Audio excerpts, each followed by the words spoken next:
Hello everyone, subscribe कीजिए हमारे channel को और दबाइए इस घंटे को and never miss। हमने अब तक क्या सीखा? हमने अब तक ये सीखा कि पॉलिनोमियल्स क्या होते हैं, कांस्टेंट टर्म, वेरिएबल, और वेरिएबल की पावर क्या है, एक होल नंबर होगा, वो क्या होता है, पॉलिनोमियल। और हमने डिग्री के बेसिस पर पॉलिनोमियल्स को 3 पार्ट में डिवाइड किया था, लीनियर पॉलिनोमियल, क्वाड्रेटिक पॉलिनोमियल और क्यूबिक पॉलिनोमियल।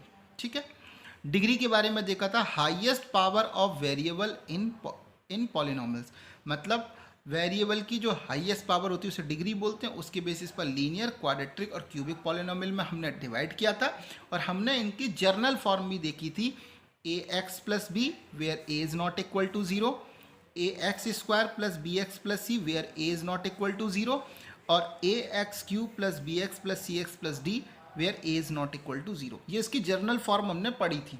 ठीक है, तो अब यहाँ पर चीज़ों को देखेंगे। इसका मतलब हुआ कि अगर मैं यहाँ लिखता हूँ 4x प्लस 2, तो क्या ये लीनियर पॉलिनोमियल है? हम कहेंगे है, बिल्कुल है। डिग्री क्या है? 1। हमने लिखा 4x, क्या ये भी एक पॉलिनोमियल है? तो हम कहेंगे ये भी है, बिल्कुल है लीनियर पॉलिनोमियल। क्यों?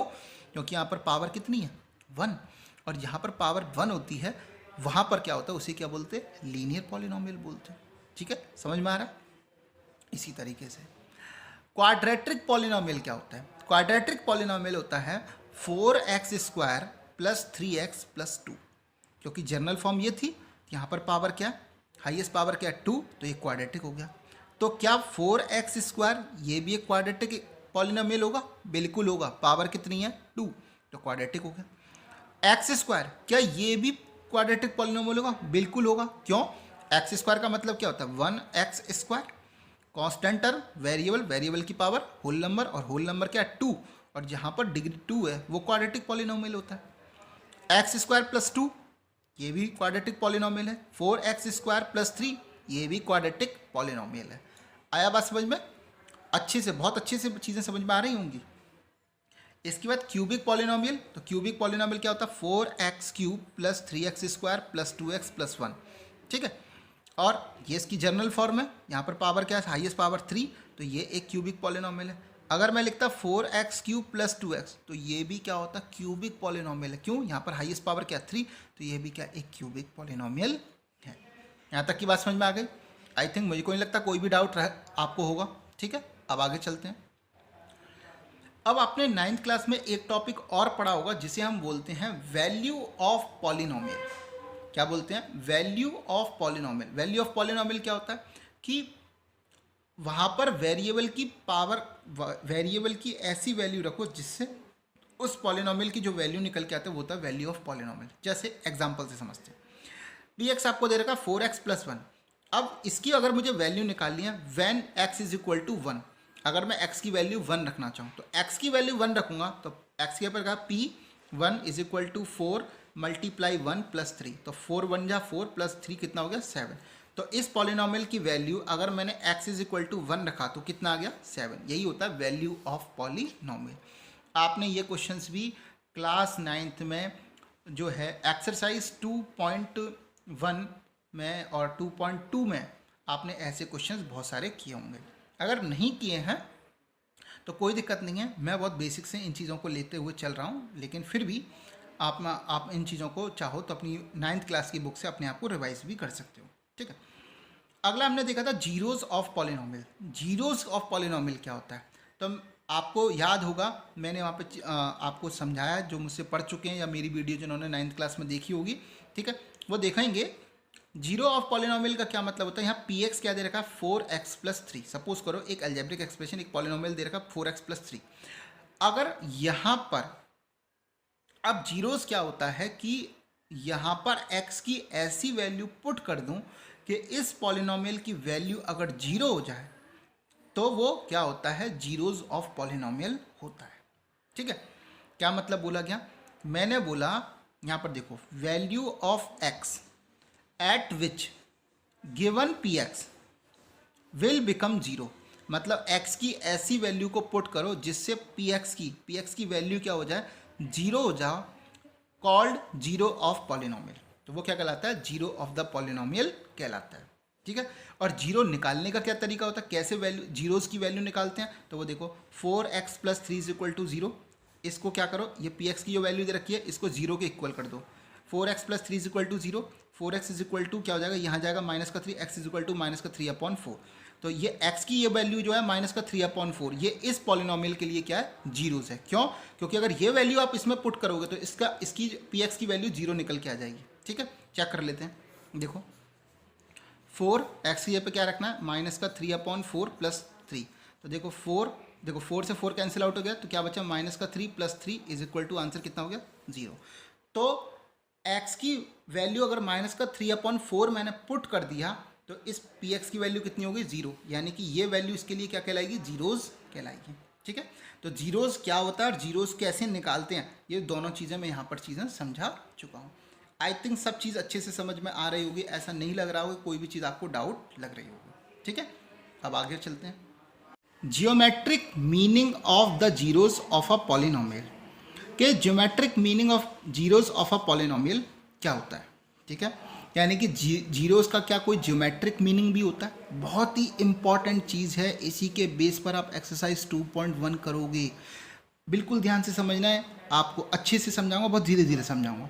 Geometric meaning of the zeros of the polynomial, यानी कि किसी भी जीरोस का कोई ज्योमेट्रिक मीनिंग होता है, तो हम कहेंगे बिल्कुल होता है। कैसे होता है, पहले चीज़ों को समझेंगे फिर देखेंगे कैसे कैसे हम करने वाले हैं। तो जीरो के बारे में हमने लिखा, the value of x at which px = 0। x की वो वैल्यू जिस पर px की वैल्यू 0 हो जाए, वो उसके लिए क्या होता है, जीरोस होता है। जैसे हमने px लिया x + 2। अब रिकॉल करो थोड़ा सा 9th क्लास को। अब अगर मैं इस px = x + 2 है और अगर मैं इसे ग्राफ पर शो करना चाहूँ, क्या करना चाहूँ, ग्राफ पर शो करना चाहूँ, तो आपको पता होगा कि px की जो वैल्यू होती है उसे हम y मान लेते हैं। ठीक है, पॉलिनोमियल्स इन 2 वेरिएबल्स, कुछ याद आ रहा है 9th क्लास। ठीक है, वहाँ पर अगर नहीं याद आ रहा तो यहाँ सीख लो, नहीं तो वहाँ का भी रिकॉल आप कर लोगे। ठीक है, यहाँ पर अगर px दे रखा है x + 2, तो ये px जो होता है वो किसके इक्वल होता है, y के इक्वल होता है। ठीक है, यानी कि y = x + 2। उसके बाद हम ये फॉर्मेट बनाते थे ऐसा, x और y। अगर मैं x की वैल्यू यहाँ 0 पुट करता हूँ तो क्या हो जाएगा, 0 + 2 = क्या हो जाएगा, 2। तो y की वैल्यू कितनी आ गई, 2। ऐसे ही निकालते थे ना, y की वैल्यू कैसे निकालेंगे, x + 2 है। अब अगर मैंने 0 पुट कर दिया तो 0 + 2 = क्या हो गया, 2। तो x की वैल्यू 0 पुट करने पर y की वैल्यू कितनी आ गई, 2। और x की वैल्यू अगर मैं, अब x की वैल्यू मैंने यहाँ पर क्या करी, अगर मैंने -2 पुट कर दी ऐसे, y = क्या दे रखा था, x + 2। अब x के पे मैंने -2 पुट किया और 2, तो क्या होगा, कैंसिल आउट हो गया, 0। तो y की वैल्यू क्या हो गई, 0। तो -2 और यहाँ पर क्या हो गया, 0। यानी कि y की वैल्यू इस तरीके से हम निकाल लेते थे x और y को। अब इसे ग्राफ पर शो करते थे, बिल्कुल ग्राफ पर शो करेंगे। आपको ग्राफ पर शो करना भी मैं आप आता होगा, नहीं आता तो बता देता हूँ। यहाँ पर ये जो 2 लाइनें होती थी, एक वर्टिकल लाइन होती थी और हॉरिजॉन्टल लाइन। हॉरिजॉन्टल लाइन को बोलते थे x एक्सिस और वर्टिकल लाइन को y एक्सिस बोलते थे। ये y किसके इक्वल है, px के इक्वल है। मैंने यहाँ लिख रखा है, देखो x का ये जो राइट हैंड साइड होता था ये पॉजिटिव साइड होता था, 1 2 3 4 5 6। और इसका नेगेटिव साइड जो होता था उसे क्या बोलते थे, नेगेटिव साइड, -1 -2 -3। ये 0 होता था, इसको ऑरिजिन बोलते थे। ठीक है, वर्टिकल लाइन का ऊपरी साइड जो होता था, अपर साइड होता था, वो पॉजिटिव होता था, 1 2 3 4 5। और नीचे वाला साइड होता था उसे नेगेटिव बोलते थे, -1 -2। ये y का नेगेटिव साइड होता था। अब जैसे पहले केस में आपको लिखना 0 और 2, तो देखो 0 x की वैल्यू, पहले x की वैल्यू पुट करते हैं फिर y की वैल्यू पुट करते हैं। कोऑर्डिनेट्स याद आ रहा है कुछ, तो देखो x की वैल्यू क्या है, 0 और y की वैल्यू क्या है, 2। तो ये वाला पॉइंट है, इसको आप क्या लिखते थे, 0 और 2 लिखना आता होगा। पहले x की वैल्यू पुट करते थे, कोऑर्डिनेट्स लिखने का तरीका था कि पहले x की वैल्यू पुट करो फिर y की वैल्यू पुट करो। तो ये 0 हो गया और ये क्या हो गया, 2 हो गया। ठीक है, फिर दूसरे केस में क्या था, x की वैल्यू -2, y की वैल्यू 0। x की वैल्यू क्या है, -2 और y की वैल्यू क्योंकि 0 है तो यहाँ पर तो ये वाला पॉइंट आ गया। ठीक है, फिर इस पूरी लाइन को आप ऐसे करके स्ट्रेट लाइन खींच देते थे, इनको इंटरसेक्ट करते हुए ये वाली लाइन खींच देते थे। बात समझ में आ रहा है, यहाँ तक में कोई दिक्कत नहीं होगा। इतनी बात है। अभी जो मैंने लिखा है उन चीज़ों को मत देखो, मैंने तो पहले से आपको लिख लिया क्योंकि समझाने में दिक्कत होती थी, इसलिए मैं पहले ही लिख लेता हूँ। यहाँ तक की बात हो गई। अब देखो, अब हमें क्या करने वाला हूँ, अब इस पी एक्स की वैल्यू क्या थी, एक्स प्लस टू से मैंने ग्राफ पर तो शो कर दिया। अब देखो एक्स प्लस टू का पहले मैं जीरोज निकालता हूँ। तो अब P x is equal to क्या, एक्स प्लस टू, तो एक्स प्लस टू किसके इक्वल होगा, जीरो के, तो एक्स इज इक्वल टू क्या हो गया, माइनस का टू। अब यहाँ से एक बात क्लियर हो रही है, क्या बात क्लियर हो रही है कि अगर x की वैल्यू माइनस का टू पुट करूंगा तो पी एक्स की वैल्यू क्या हो जाएगी, जीरो हो जाएगी। यही हमने पढ़ा है कि नहीं पढ़ा है कि x की वैल्यू अगर मैं माइनस का टू पुट करूंगा तो पी एक्स की वैल्यू क्या हो जाएगी, जीरो। ठीक है, इसका मतलब पी एक्स इसके इक्वल है, y के इक्वल है।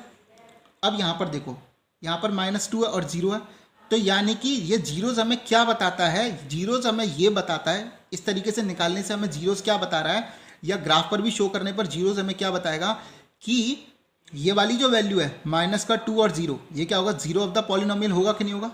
क्यों, क्योंकि अभी हमने निकाल के देख रखा है P x is equal to क्या होता है, x plus two is equal to zero, तो x is equal to minus का टू, यानी कि एक्स की वैल्यू माइनस का टू पुट करने पर पी एक्स की वैल्यू क्या हो जाएगी, जीरो, और पी एक्स वाई के इक्वल है, यानी कि एक्स की वैल्यू माइनस का टू पुट करने पर वाई की वैल्यू जीरो हो जाती है। वही क्या होता है, जीरोज ऑफ द पॉलिनोमियल, और इस केस में यहाँ पर कौन सा होगा, जीरो ऑफ द पॉलिनोमियल। ठीक है, इस केस में कौन सा होगा, ये होगा जीरो ऑफ द पॉलिनोमियल। समझ में आ रहा है, बिल्कुल अच्छे से समझ में आ रहा होगा। नहीं आ रहा, एक बार फिर दोबारा देखो, बिल्कुल दोबारा देखना। मैंने पी एक्स एक पॉलिनोमियल लिया एक्स प्लस टू, मैंने बताया पी एक्स जो होता है वो वाई के इक्वल होता है, एक्स प्लस टू, यानी कि P x is equal to, अगर एक्स प्लस टू है, पी एक्स वाई के इक्वल है, तो y is equal to x plus two. फिर मैंने एक्स और वाई ये बनाया इस तरीके से बॉक्स, एक्स की वैल्यू अगर जीरो पुट करी तो वाई की वैल्यू आ गई two, zero plus two is equal to two. अगर x की वैल्यू माइनस का टू पुट करी तो माइनस का टू प्लस टू, वाई की वैल्यू क्या हो गई, जीरो। मैंने इसे ग्राफ पर शो कर दिया, ग्राफ पर शो करना तो बिल्कुल आपको आता होगा, यहाँ तक की बात में तो कोई दिक्कत नहीं है। इसके बाद में मैंने इस पी एक्स का जीरो निकाला, तो पी एक्स का जीरो क्या है, x plus two is equal to zero, तो x is equal to minus का टू। ठीक है, अब यानी कि x की ये क्या जीरोज है, जीरोज का मतलब क्या कि x की वैल्यू माइनस का टू पुट करने पर पी एक्स की वैल्यू जीरो हो जाएगी। यही हमने जीरोज पढ़ा था, value of x at which p x is equal to zero. यहाँ पर पी एक्स क्या है, y, तो y की वैल्यू क्या हो गई, जीरो हो गई।